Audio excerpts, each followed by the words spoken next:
नमस्कार, one India Hindi में आपका स्वागत है। मैं हूं आपके साथ मृदुल चंदेल। बिहार के सीएम नीतीश कुमार को लेकर एक बार फिर एलजेपी अध्यक्ष चिराग पासवान ने उन पर हमला बोला है। दरअसल चिराग पासवान ने इस बार समस्तीपुर की घटना को लेकर सीएम नीतीश कुमार पर हमला बोला है और उन्होंने कहा है कि बिहार में सीएम नीतीश कुमार की नीतियां पूरी तरह से विफल रही हैं। लोक जनशक्ति पार्टी के अध्यक्ष चिराग पासवान का कहना है कि बिहार में सीएम नीतीश कुमार की सरकार में सभी नीतियां विफल रही हैं। इस दौरान उन्होंने आरोप लगाया कि मुख्यमंत्री ने बिहार के लिए कुछ नहीं किया है। इस दौरान समस्तीपुर की घटना को लेकर सीएम नीतीश कुमार पर चिराग पासवान ने हमला भी बोला। दरअसल आपको बता दें, समस्तीपुर सदर अस्पताल से शर्मनाक घटना सामने आई है। एक माता पिता को पोस्टमार्टम घर से शव पाने के लिए भीख मांगनी पड़ी। आरोप है कि पोस्टमार्टम कर्मी ने शव देने के लिए 50,000 रुपये की रिश्वत मांगी।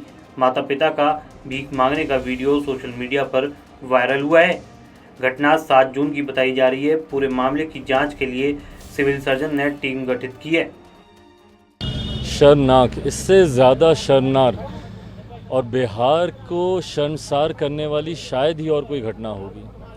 कई ऐसी तस्वीरें हम लोगों ने देखी हैं हाल फिलहाल के वर्षों में, जिसने बिहार को राष्ट्रीय ही नहीं अंतर्राष्ट्रीय स्तर पर बिहार की छवि बर्बाद करने का काम किया। उसमें से मुझे लगता है सबसे दुखद तस्वीर यही है।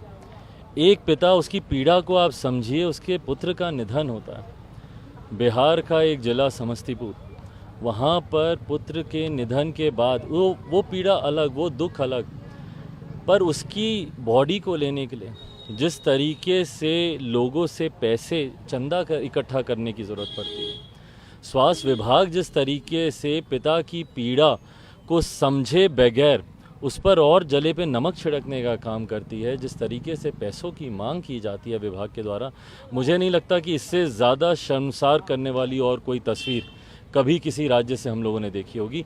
और ये दर्शाता है कि किस तरीके से मुख्यमंत्री जी की नीतियां बिहार में विफल हैं।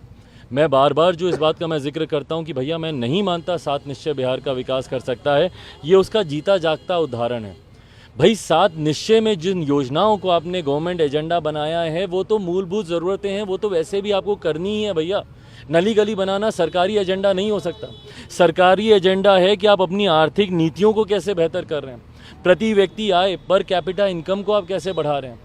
जब तक लोगों के हाथ में पैसा नहीं आएगा, जब तक वो इतने सक्षम नहीं बनेंगे कि वो आर्थिक तौर पर जब तक वो मजबूत नहीं बनेंगे, तब तक ऐसी तस्वीरें हम लोग देखते ही रहेंगे। और ये ही दिखाता है कि भैया किस तरीके से सरकार की नीतियां, सरकार प्रदेश को आर्थिक स्तर पर विकास की तरफ लेकर जाने की बजाय और ज़्यादा उसको धकेलती जा रही है। आज ये आर्थिक नीतियों, गलत नीतियों का ही परिणाम है कि बिहार से पलायन नहीं रुक रहा।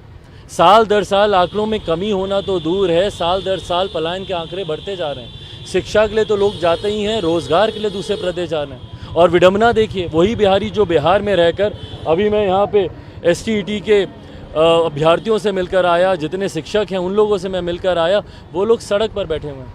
पर यही लोग जब बिहार से बाहर जाते हैं तो ना सिर्फ अपने लिए रोज़गार कमाने के लायक बनते हैं, बल्कि उद्यमी बनकर 100-50 लोगों को रोज़गार देने के काबिल बनते हैं, क्योंकि दूसरे राज्यों में इनको सुविधाएं मिलती हैं। बिहार की नीतियां ऐसी हैं कि अपने ही बिहार के लोगों को, बिहारी युवाओं को आप शिक्षा रोज़गार नहीं दे सकते। और उस पर विडम्बना ये कि जब ऐसी तस्वीरें आती हैं तो ये आर्थिक तौर पर प्रदेश किस तरीके से बर्बादी की कगार पर खड़ा है, ये तस्वीरें उसका परिणाम है।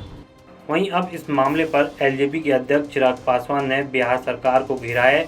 उन्होंने राज्य सरकार पर हमला बोलते हुए कहा है कि सरकार को अपनी तमाम नीतियों में बदलाव करने की जरूरत है। इसके लिए मैं लगातार आवाज़ उठा रहा हूं। इस दौरान वो पलायन को लेकर भी बिहार सरकार पर हमलावर दिखे। आपको बता दें, चिराग पासवान बीते कुछ समय से कहते आ रहे हैं कि बीजेपी की सहयोगी नीतीश कुमार की जनता दल यूनाइटेड ने बिहार और बिहार के युवाओं के लिए कुछ नहीं किया है, जिस वजह से वो लोग दूसरे राज्यों में रोजगार के लिए जाते हैं। इस खबर में फिलहाल इतना ही। बने रहिए वन इंडिया हिंदी के साथ।